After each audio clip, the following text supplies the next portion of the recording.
Hello दोस्तों, आज मैं आप लोगों को दिशा एवं दूरी चैप्टर पढ़ाने वाली हूँ। सबसे पहले आप मेरे चैनल पर नए हैं तो आप मेरे चैनल को लाइक एवं सब्सक्राइब कर दें ताकि मैं इसी तरह आप लोगों के लिए बेसिक कंटेंट एवं सही कंटेंट प्रस्तुत कर सकूँ। चलिए मैं आप लोगों को टाइप 1 का पहला क्वेश्चन बताने वाली हूँ। किसी स्थान से कोई व्यक्ति 4 किलोमीटर पूरब की ओर जाता है, ठीक है, फिर बाईं ओर मुड़ता है, 5 किलोमीटर चलता है, पुनः वह दाएं मुड़कर 6 किलोमीटर चलता है और अंत में दाएं मुड़कर 8 किलोमीटर चलता है। तो बताइए वह किस दिशा में जा रहा है। ठीक है, यदि हमें दिशा निकालना होता है तो किलोमीटर से कोई मतलब नहीं होता है, किलोमीटर का आप काट भी सकते हैं। चलिए मैं आपको इसका सॉल्यूशन बताती हूँ। पहला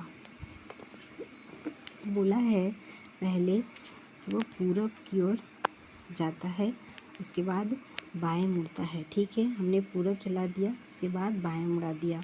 ठीक है, फिर उसके बाद बोला है दाएं मुड़ा, दाएं चला दिया, फिर अंत में वह दाएं मुड़ा, फिर दाएं उसको चला दिया। ठीक है, और प्रत्येक जो दायां बायां मुड़ रहा है वो 90 डिग्री का होगा।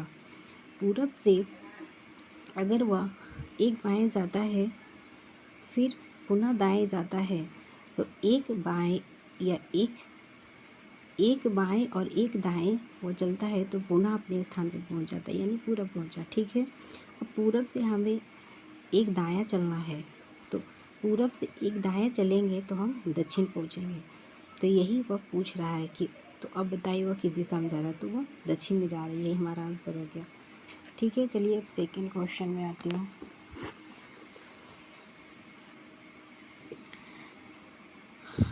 मैं प्रत्येक दिन अपने निवास स्थान से चलना शुरू करती हूँ।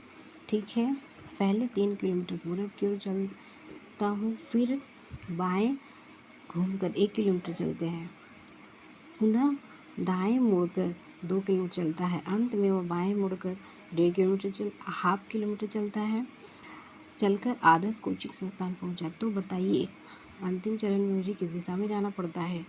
चलिए अब इसका सॉल्यूशन बताती हूँ।